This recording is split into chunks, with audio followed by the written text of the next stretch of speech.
Parti. Hop, bonjour, je me présente, Rémi Alvado, donc je travaille dans une société qui s'appelle Shopee Adventure. On s'occupe de faire un moteur de shopping local, donc j'en parlerai un petit peu plus après l'apéritif si ça vous intéresse. Vous pouvez me retrouver sur internet à plein d'endroits, donc je vous laisse voir, les slides sont dispo sur SlideShare. Donc voilà, et donc aujourd'hui je vais vous parler de PHP. Pourquoi de PHP? Parce qu'aujourd'hui, voilà pourquoi. Parce qu'aujourd'hui, PHP, c'est le web, quasiment. C'est 76% des plus gros sites web mondiaux et c'est 94% des CMS. Sachant que les 6%, c'est Blogger, c'est le CMS racheté par Google il y a quelques années, donc on ne sait pas trop ce qu'il y a aujourd'hui comme techno derrière. Mais globalement, aujourd'hui, si vous faites du web, il y a des grandes chances que vous fassiez du PHP. Et il y a des grandes chances que vous avez entendu parler de PHP quelques années, à une époque où on était sur du PHP 4, on était sur du PHP 5 tout juste, où on n'avait pas beaucoup de choses intéressantes. Aujourd'hui, on a plein de choses intéressantes qui existent, qui permettent de faire développement de qualité, comme on a déjà présenté à Grenoble sur d'autres langages comme Java par exemple. Un petit peu de préhistoire, donc PHP, ça va être majeur cette année, ça pourra voter en 2013, ça aura 18 ans. C'est un langage qui a été créé à la base pour créer des pages personnelles, personal homepage, qui a évolué assez rapidement jusqu'à une version 4.0 qui introduisait un modèle objet, qui introduisait le Zend Engine, donc un moteur développé par Zend, une entreprise qui s'occupe vraiment de mettre à jour le PHP depuis ces temps-là. On commence à vraiment parler de PHP objet depuis PHP 5, donc en 2004, avec un modèle objet qui ressemble pas mal à celui du Java pour ceux qui connaissent, avec des choses intéressantes comme PDO qui permet de faire des abstractions des bases de données et JSON qui est apparu assez tôt. Et donc maintenant passons à ce qui se passe en ce moment. Donc au niveau langage, qu'est-ce qui se passe? Depuis quelques années, on a avec PHP 5.3 des namespaces qui a manqué pendant très longtemps à PHP, ce qui existait en Java depuis éternellement. Grâce aux PSR, qui sont les PHP Standard Recommendation, qui sont l'équivalent des JSR pour ceux qui connaissent encore une fois en Java, on peut faire de l'autoloading automatique des classes, ce qui pendant des années a été une vraie catastrophe avec PHP. Je ne sais pas si ceux qui ont déjà fait des include ou des require once me comprennent. Typiquement, vous avez une classe, hein, c'est un peu petit, je suis désolé, vous avez une classe qui s'appelle, par exemple, qui s'appelle request, qui fait partie du package Symfony Core. Vous la rangez au bon endroit, dans le dossier Symfony, le dossier Core et le fichier request.php, et elle est loadée automatiquement par n'importe quel framework récent. Donc ça change énormément la donne par rapport à ce qu'on faisait, ne serait-ce qu'avec Symfony il y a encore quelques années, où c'était un petit peu plus compliqué. Qu'est-ce qu'on a de plus maintenant au niveau du langage? Des annotations, qu'on a aussi, je viens du monde Java, donc je connais un petit peu le Java, des annotations qu'on avait depuis des années sur Java, ce qu'on a tout juste en PHP. C'est pas intégré directement au langage, c'est des librairies tierces qui le font, mais ça ressemble à ça. Donc pour les gens qui ont fait des annotations en Java ou dans pas mal de langages, c'est un petit peu connu. Donc voilà, ça c'est une méthode d'action dans Symfony 2 typiquement. Qui me dit que cette méthode va matcher une telle route avec des requirements sur la route, telle méthode, et qui va être le template suivant va être exécuté. Donc mine de rien, par rapport à ce qu'on faisait quelques années, ça change pas mal la donne, ça facilite énormément les choses. Troisième point qui est important dans les nouvelles versions de PHP, c'est les callables, donc c'est l'équivalent des closures dans pas mal de langages. Ça vous permet de passer tout simplement des fonctions exécutées. Donc ça, c'est un bout de code qui est extrait de la doc de BIAT, qui est un framework de Behavior Driven Development.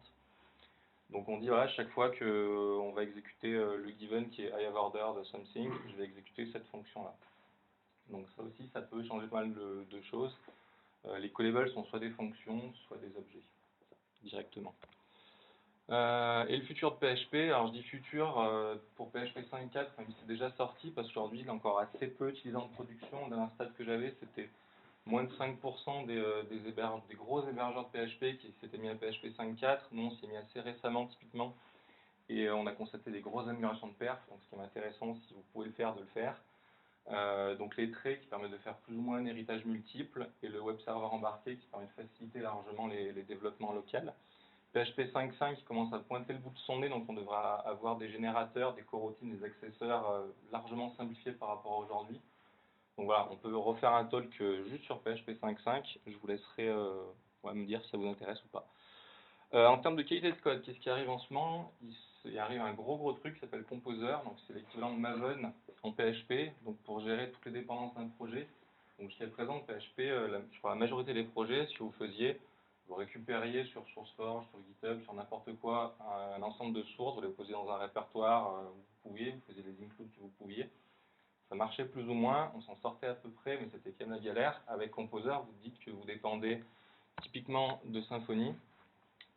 Vous installez Composer avec la première commande, donc il n'y a qu'une seule commande, un curl et un PHP, vous installez Composer en local chez vous. Et avec Composer install, vous démarrez votre projet. Donc là, vous venez de tirer Symfony et toutes ses dépendances. Donc là, vous avez passé 5 minutes à attendre que GitHub réponde sur toutes les dépendances, mais mine de rien, vous avez récupéré 2000 classes et vous avez un projet qui fonctionne tout de suite avec ces deux lignes. Voilà à quoi ça ressemble sur un projet un petit peu plus gros. Donc vous pouvez définir un petit peu plus de dépendances, une dépendance vers PHP, des dépendances vers d'autres bundles que je présenterai juste après. Qu'est-ce qui arrive d'autre?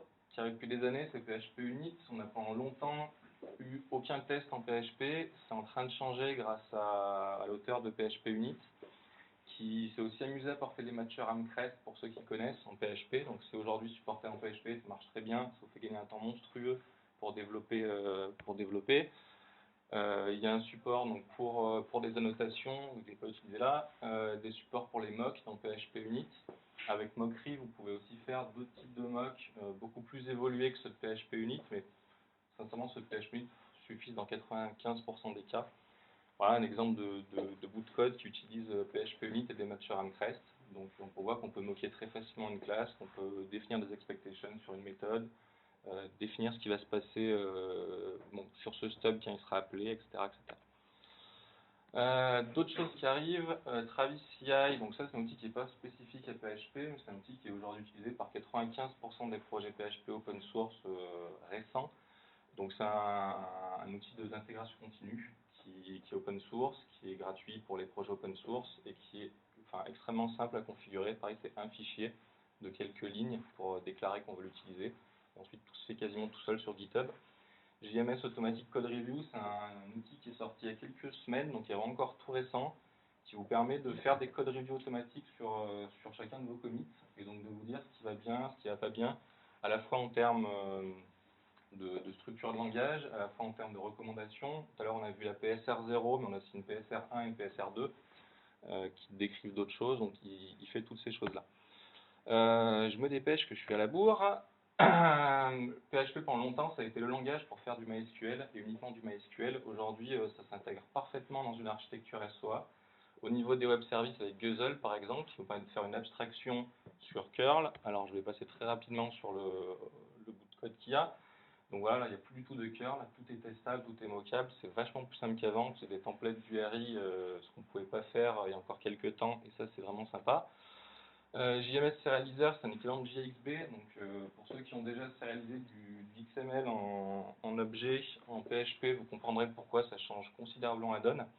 Typiquement, pour sérialiser un objet comme ça, avant il y avait peut-être 40 lignes de code, aujourd'hui il y a 5 lignes d'annotation, et ça me produit ce code-là en XML, ou ce code-là en JSON, quasi automatiquement. Donc c'est vraiment, ça facilite beaucoup les choses, donc vous pouvez intégrer des applications PHP et une architecture SOA sans problème.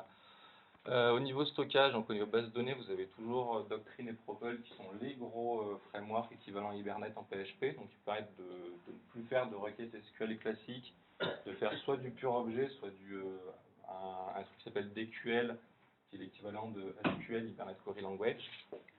Il y a aussi Propel qui fonctionne bien, il y a pas mal de choses sympas.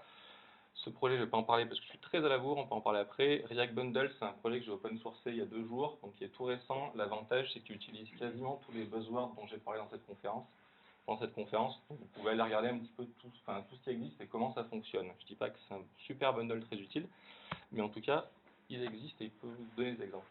D'autres trucs qui sont sympas en PHP, qui sont arrivés il n'y a pas très longtemps, Ascetic, ça vous permet de gérer tous vos assets web, donc savoir comment minifier, concaténer, etc. Déployer en production des assets, ça il le fait pour vous, vous n'avez plus à le faire.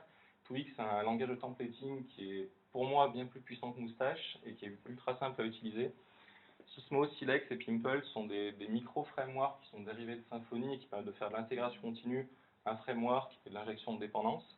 GeoCoder, c'est un bundle pour faire du géocoding, donc tout simple. Goot, c'est un web scrapper. Une fois que vous aurez goûté, vous pouvez oublier Node.js pour tout ce qui est crawl. Moi, c'est ce que j'ai fait personnellement. Monologue, c'est tout simple, c'est de la gestion de log et j'ai bientôt fini. Et donc là, je finis par tous mes buzzwords, et la question c'est pourquoi est-ce que j'ai dit que ce tool pourrait être Symfony 2, alors que j'en ai pas parlé du tout? Et bien tout simplement parce que tout ça, ou quasiment tout ça, c'est autour de Symfony 2. Donc même si je prends un truc comme les namespaces, qui sont du degré du langage et qui ont été faits plutôt par Zend, les premiers à vraiment l'utiliser sur un framework conséquent, ça a été Symfony 2. Composer, c'était développé pour Symfony 2. Les annotations, ça a été développé par le projet Doctrine qui est financé par la boîte qui est derrière Symfony 2, etc. etc. Donc vraiment, si aujourd'hui vous démarrez un nouveau projet PHP, que vous n'avez pas d'historique, regardez au moins, je ne vous dis pas de vous décider pour, mais regardez sérieusement au moins ce framework, vous pouvez pas gagner vachement de temps. Pour moi.